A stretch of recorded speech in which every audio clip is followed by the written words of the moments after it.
अस्सलामुअलैकुम दोस्तों और साथियों, उम्मीद है आप लोग खैरियत से होंगे।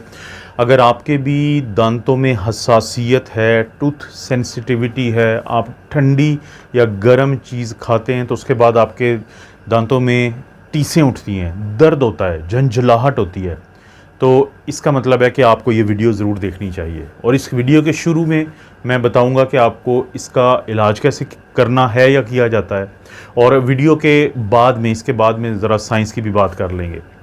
अगर आपके दांतों को में इतनी ज़्यादा सेंसिटिविटी या हसासियत है कि आपको गर्म ठंडा लगता है, तो आपने एक काम करना है आज के बाद से कि जो आपका टूथ ब्रश होगा वो सॉफ्ट वाला होगा, वो नरम वाला होगा, वो सख्त वाला नहीं होगा। पहला काम आप ये करेंगे।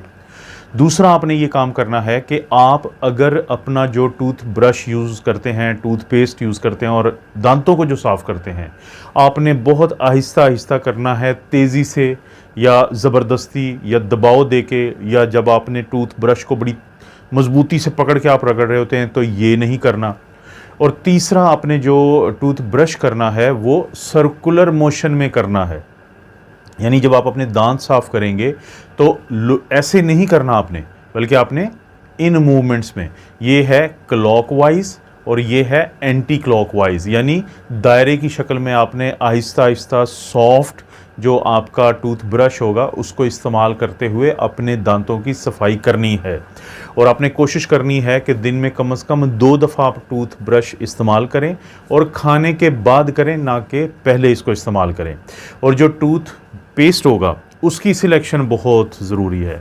आपने, अगर आपको दांतों की हसासियत, ठंडे गर्म लगने का मसला है आपके साथ, तो आप टूथपेस्ट कौन सा लेंगे? आपने जाना है मार्केट, आपने वो वाला सिलेक्ट करना है जिसके ऊपर लिखा होता है फॉर सेंसिटिव टूथ। अगर आपको नहीं पढ़ना आता तो आप दुकानदार से पूछें कि जो सेंसिटिविटी के लिए होता है, हसास दांतों के लिए होता है, तो वो कौन सा टूथपेस्ट है, और साथ ही पूछ लें कि इसके अंदर फ्लोराइड भी है कि नहीं। तो सबसे बेहतर ये होगा कि आप इस तरीके से करें। लेकिन जो ऐड चलती है कि ये जो टूथपेस्ट है इसको 10 में से 9 डेंटिस्ट इसको रिकमेंड करते हैं, तो वो नहीं इस्तेमाल करना, बल्कि 10 में से जो एक रिकमेंड करता है, जो आपका अपना डेंटिस्ट होता है, तो वो इस्तेमाल करना है। कोशिश करें, अगर आप अपने दांतों की सेहत चाहते हैं तो हर 6 महीने के बाद जो दांतों का स्पेशलिस्ट डॉक्टर होता है, डेंटिस्ट होता है, ओरल हाइजीनिस्ट होता है, तो उसके पास ज़रूर जाएं, वो आपके बड़े मसले हल हो जाएंगे। इसके अलावा आपने कोशिश करनी है कि अगर आपको फल खाने के शौकीन हैं तो दिन के किसी एक वक्त में ज़्यादा फल खा लें। अगर आप सारा दिन फल खाते रहेंगे तो वो भी तुर्श होते हैं, उनकी वजह से भी तेज़ाबियत होती है जो आपको मसला बनाता है। अगर आपने फल खाया है, कोई खाना खाया है स्पाइसी, आपने सॉफ्ट ड्रिंक्स पी हैं, तो और कुछ अगर नहीं कर सकते तो फ़ौरी तौर पे पानी पी लें।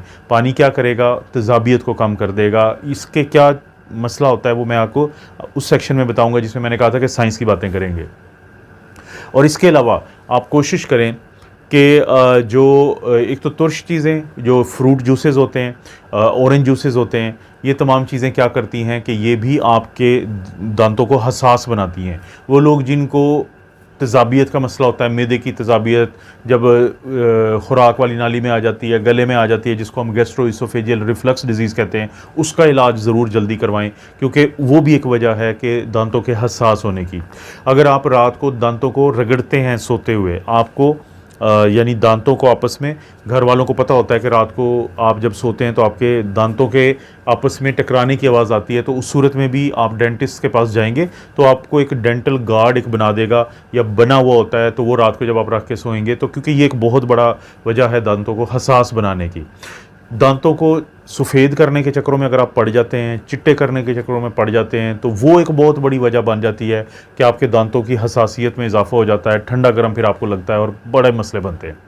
अब जाते हैं इसके साइंस की तरफ कि लोगों के दांत हसास क्यों हो जाते हैं। सबसे पहले एक बात समझें कि जो आपके दांत होते हैं, अब आप गौर करें, इन जो आपको सफ़ेदी इनके ऊपर नज़र आ रही है, सबसे बाहर की एक तह होती है, एक हिफाजती तह होती है, उसको हम कहते हैं एनामल। ये जो दांत की सबसे बाहर, वो सिर्फ हिफाजत के लिए है। जब हम बहुत ज़्यादा दांतों को साफ़ करने के चक्करों में पड़ते हैं, दांतों को आपस में रगड़ रहे होते हैं, या हम अपने मुंह का ख्याल नहीं रखते, तो जो बाहर की तह होती है वो ख़राब होती है, वो उतरती है, तो हमारे दांत हसास होते हैं। दांतों के नीचे की जो तह है, उसे तह है, लेयर है, उसको हम, या हिस्सा है, उसको हम डेंटिन कहते हैं। और डेंटिन के नीचे होता है पल्प, ये वो हिस्सा जहाँ पे खून की नालियाँ और आसाब या नर्व्स होते हैं। लेकिन जो डेंटिन है वहाँ पे भी पोर्स बने होते हैं, वहाँ पे भी थोड़े छोटे सुराख होते हैं। तो एक तो ये वजह, वो लोग जो तेज़ाबियत वाली चीज़ें ज़्यादा खाते हैं, और खाना खाने के बाद आप जहन में रखें कि जब आपने ब्रश करना है, टूथपेस्ट इस्तेमाल करना है, तो खाना खाने के 10 से आधे घंटे बाद करें, 10 मिनट से आधे घंटे बाद करें। क्यों?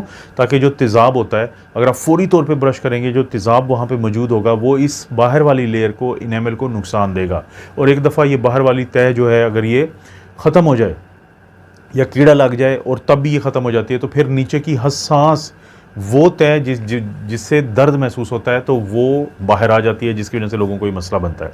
और फिर मसूड़े, जिनको हम गम्स कहते हैं, जिनके अंदर हमारे जो दांत हैं ये सफ़ेद रंग के, ये उसके अंदर एम्बेडेड हैं, उसके अंदर जैसे कि आप किसी चीज़ को ज़मीन में गाड़ देते हैं, तो हमारे जो गम्स हैं नीचे, जो आपको पिंक पोर्शन नज़र आता है, उनके अंदर दांत जो हैं वो धंसे हुए हैं। जब वो जो गम्स होते हैं वो नीचे की तरफ जाना शुरू कर देती हैं, तो जिसे हम कहते हैं गम रिसेशन, तो उससे क्या होता है कि दांत की जड़ जो होती है, नीचे वाला जो हिस्सा होता है, वो एक्सपोज हो जाता है, वो नुमायाँ हो जाता है, और वहाँ पे ये बाहर वाली जो लेयर है इनेमल, ये कमज़ोर होती है और हसास हिस्सा ज़्यादा होता है। जब आपकी गम रिसेशन होगी तब आपके दांत हसास हो जाएंगे, आपको ठंडा गर्म लगेगा।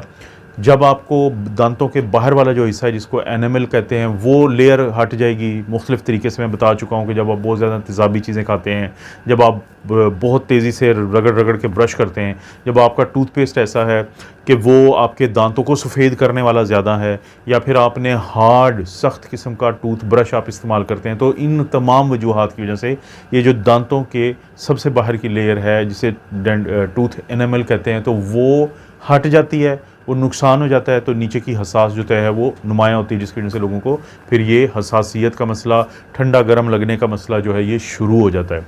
कोशिश करें, अगर आप कर सकते हैं, चाहे सरकारी हस्पताल में या प्राइवेटली, हर 6 महीने के बाद अपने डेंटिस्ट के पास जाएं और उनको दांत अपने दिखाते रहें। वो आपको ऐसे मशवरे देंगे कि जिसकी वजह से आपके लिए बहुत आसानियाँ पैदा हो जाएंगी, और आपको ये दांतों को ठंडा गर्म लगने का जो मामला है ये वैसे ही बेहतर हो जाएगा और ख़त्म हो जाएगा। वरना फिर ये उसके बाद काफ़ी दांतों को मसले बनते हैं। दोस्तों, आपको पता है इस चैनल पे इस तरह की वीडियोज़ आपको मिलती ही रहती हैं, तो चैनल को ज़रूर सब्सक्राइब कर लें, वीडियो को लाइक करें। कोई वीडियो अच्छी लगती है तो दोस्तों, रिश्तेदारों से शेयर के ऑप्शन से ज़रूर शेयर कर दें। आप अपना और अपनी फैमिली का ख्याल रखें। अल्लाह ताला आपको और आपकी फैमिली को हर किस्म की बुराई, बीमारी और आजमाइश से महफूज रखें।